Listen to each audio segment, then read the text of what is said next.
We departed from Bathurst on the 17th of April, 1859, a party of 8 men commissioned by the colonial secretary to survey the western ridges beyond the Macquarie River.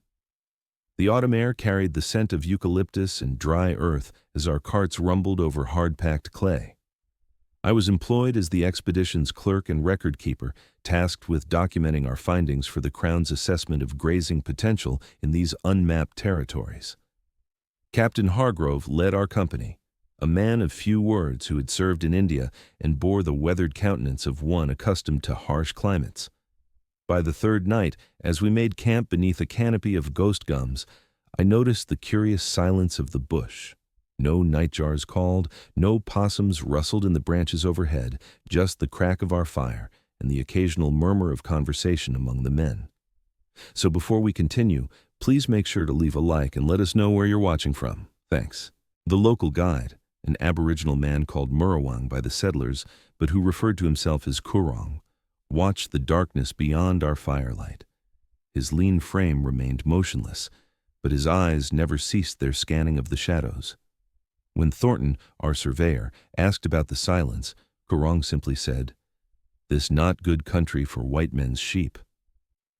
Dr. Campbell, who had joined us to catalog flora with medicinal properties, chuckled at this and remarked that all natives spoke thus of unclaimed land. Kurong did not respond, but touched the series of ochre markings painted across his chest. By the 5th day, we had progressed into steeper country. The ridges rose in undulating waves of dense forest, broken occasionally by outcroppings of weathered sandstone.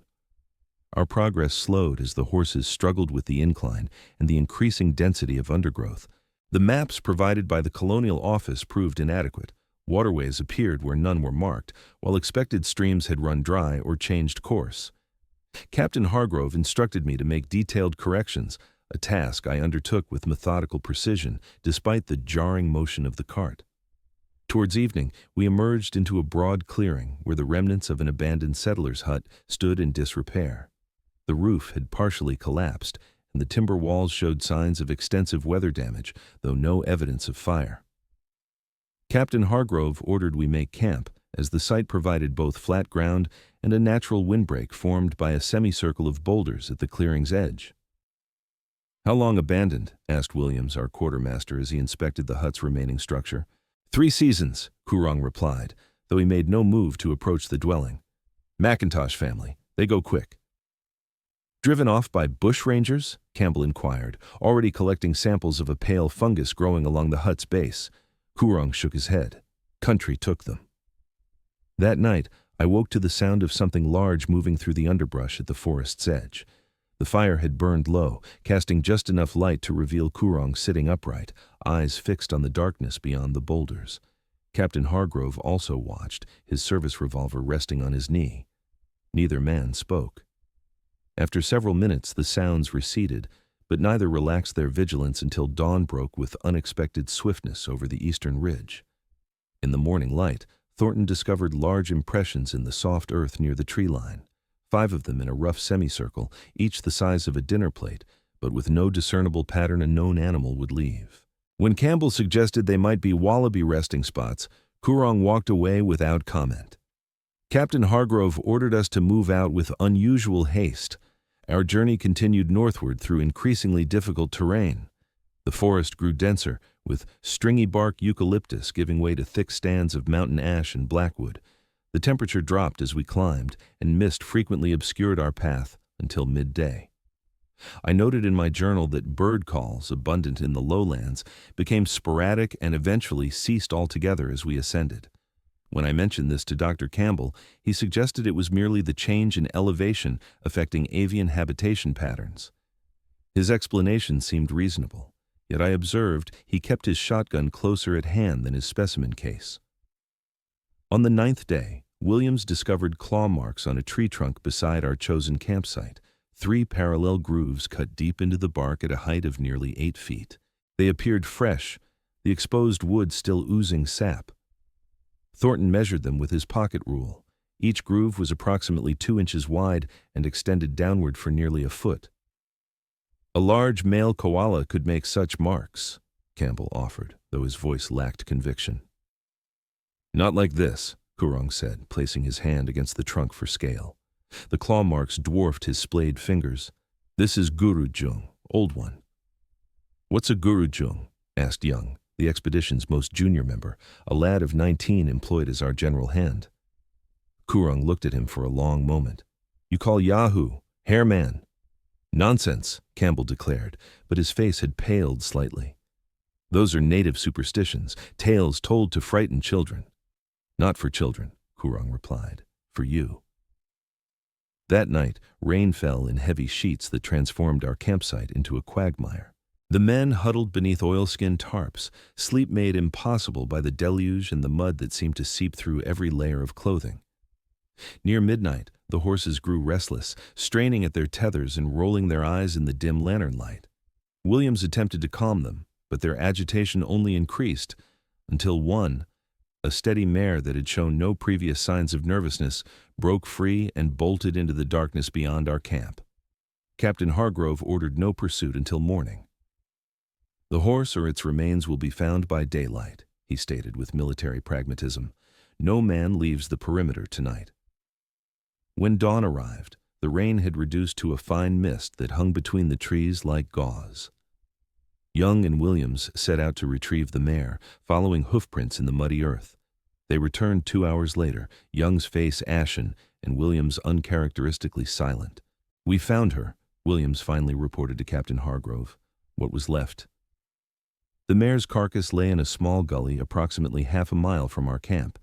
The animal's rib cage had been split open with such force that several bones had been torn completely free of the spine. Large portions of muscle had been removed from the hindquarters with precision that Campbell reluctantly admitted suggested intelligence rather than instinctual predatory behavior. Most disturbing, the mare's head was missing entirely, not torn away, but seemingly removed at the neck with deliberate care. Dingoes couldn't do this, Campbell stated, examining the remains with professional detachment that failed to mask his unease. Perhaps aboriginals from a hostile tribe. Kurong, who had maintained his distance from the carcass, met Campbell's questioning gaze with steady eyes. No blackfellow touch your horse. This Gurujung work. He marking ground. Telling you go back. Captain Hargrove's weathered face revealed nothing as he surveyed the scene. After a long moment, he turned to me. Record that the mare was lost due to injuries sustained in hazardous terrain, he instructed. Note that we proceed as planned. That night, the captain doubled the watch rotation. I took the second shift alongside Thornton, whose hands trembled slightly as he loaded and reloaded his rifle. The forest beyond our firelight seemed to breathe with a collective presence. Twice, we heard wood crack in the distance, not the sharp report of a breaking branch, but a deeper, sustained splintering like a sapling being deliberately twisted until its fibers surrendered. Do you believe in it? Thornton whispered, his eyes never leaving the darkness. The Yahoo. I considered my answer carefully. I believe the native peoples understand this country in ways we do not. That's not an answer. Perhaps not, I conceded. But I've documented Aboriginal stories across 3 colonies. They rarely waste words on meaningless warnings. The following day, we altered our course to the northwest, ostensibly to avoid a steep ravine visible from our position, though I suspected Captain Hargrove's decision was influenced by Kurong's increasingly evident discomfort. The landscape gradually opened into a series of rolling hills covered with tall grass and scattered stands of eucalyptus.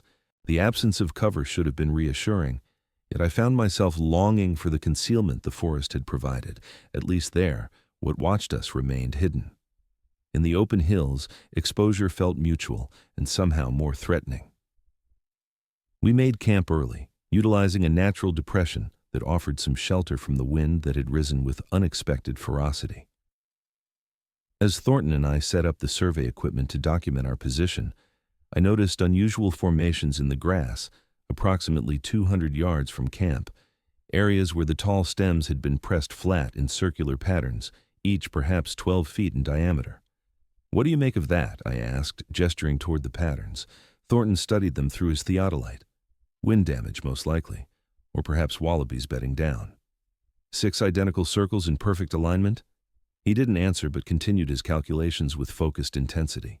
That evening, as twilight settled across the hills, I observed the flattened areas through my field glasses. In the fading light, they formed a straight line pointing directly at our camp. Sleep eluded me that night.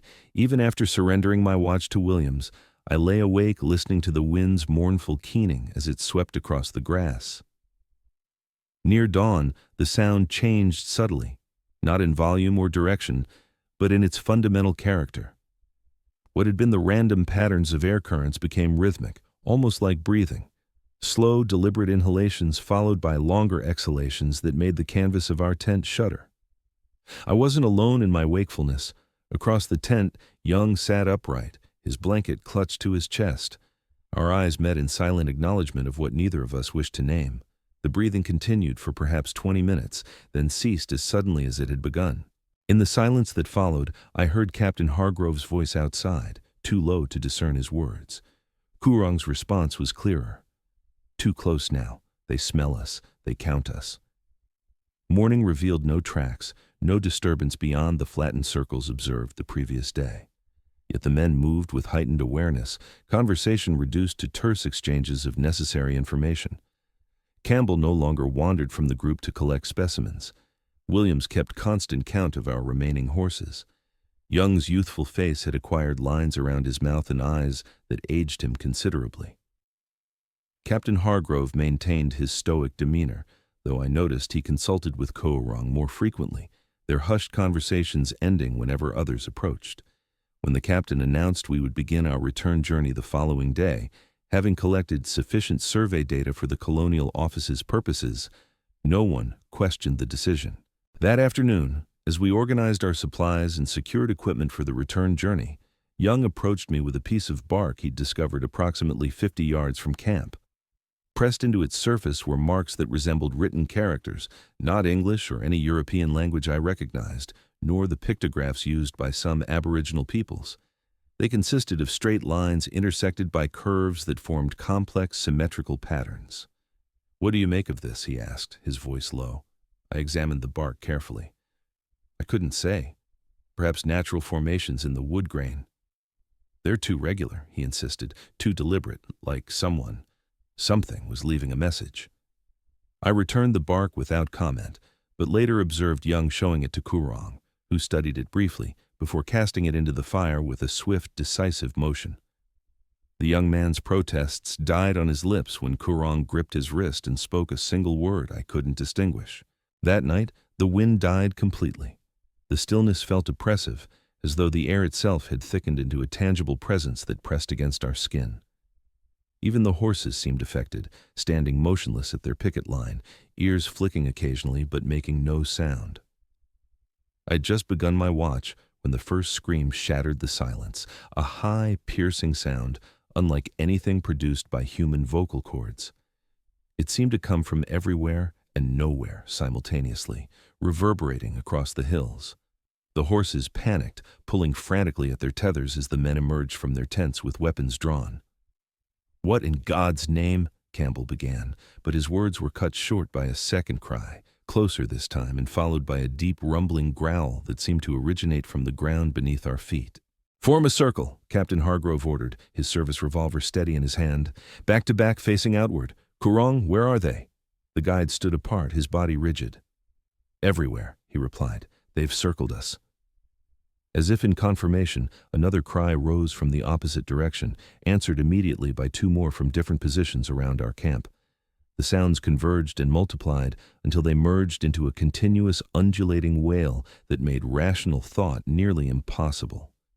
Through the cacophony, I became aware of movement in the tall grass, not the direct approach of predators, but a sinuous rippling as though something large was circling our position just beyond visual range. Occasionally, the grass would part slightly, revealing brief impressions of mass and motion without definable form. Young broke first. With a strangled cry of his own, he bolted toward what appeared to be a gap in the circling movement. He managed perhaps 15 yards before the grass ahead of him erupted.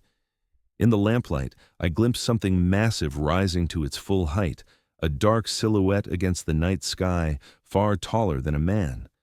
Young froze, then backpedaled frantically, his rifle forgotten in the grass. "Fire!" Captain Hargrove commanded, and 5 weapons discharged simultaneously toward the shape. The figure neither fell nor fled.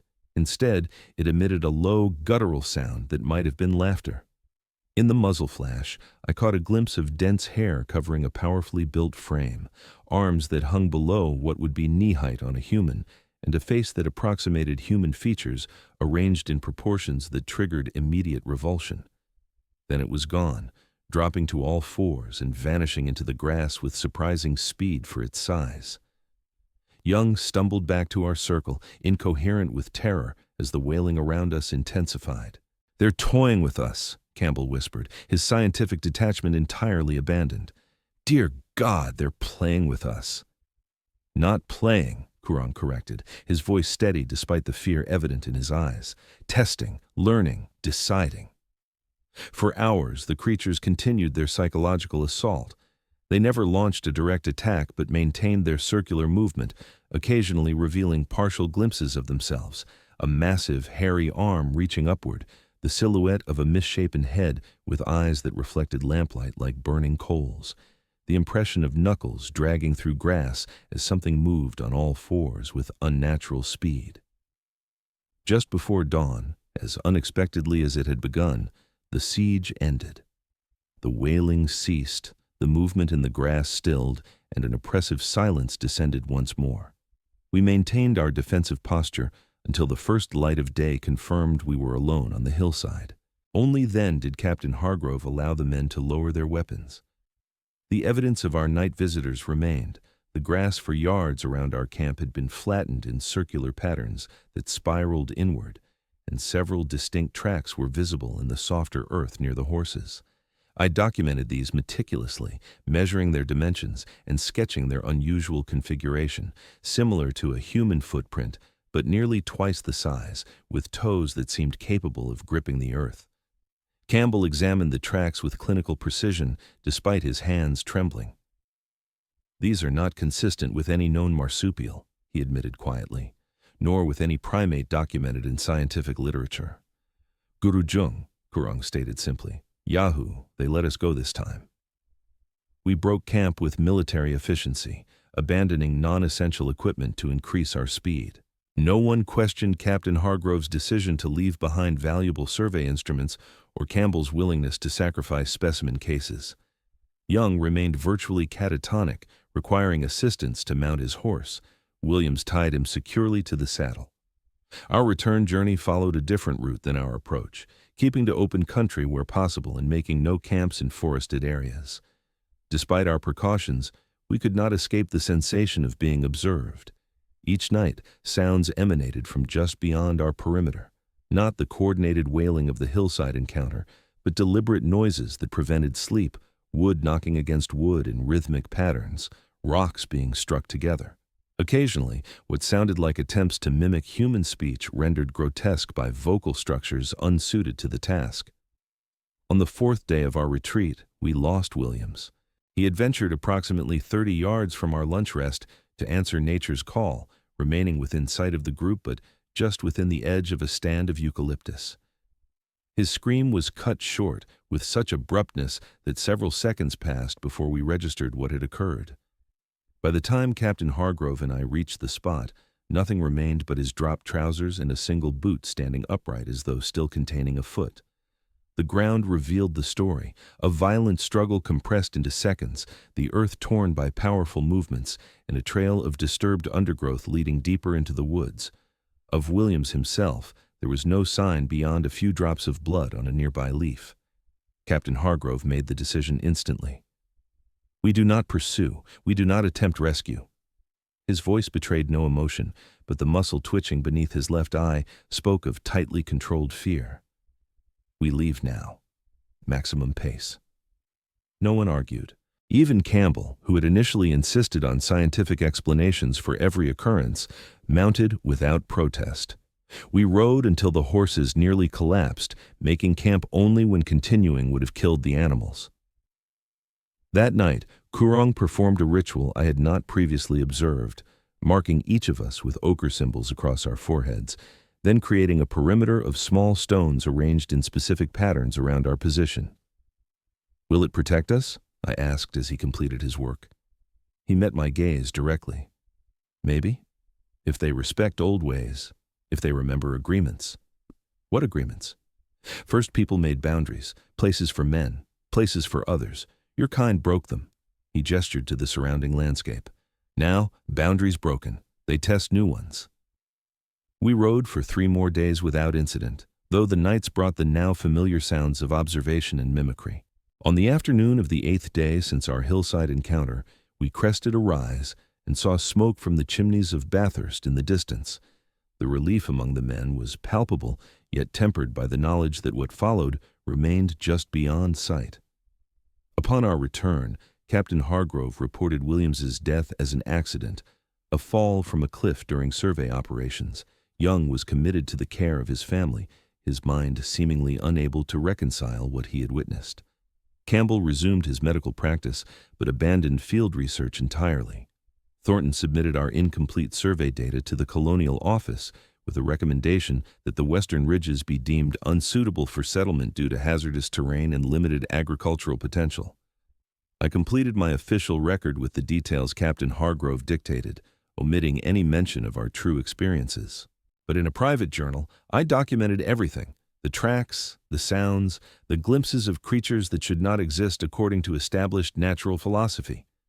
This account I sealed and entrusted to the care of my solicitor with instructions it remain unopened until after my death. It has been 17 years since our expedition. Bathurst has grown, and settlements have pushed farther into the interior despite our warnings. Occasionally, reports surface of isolated homesteads abandoned, their occupants vanished without explanation. Livestock disappears from secure paddocks.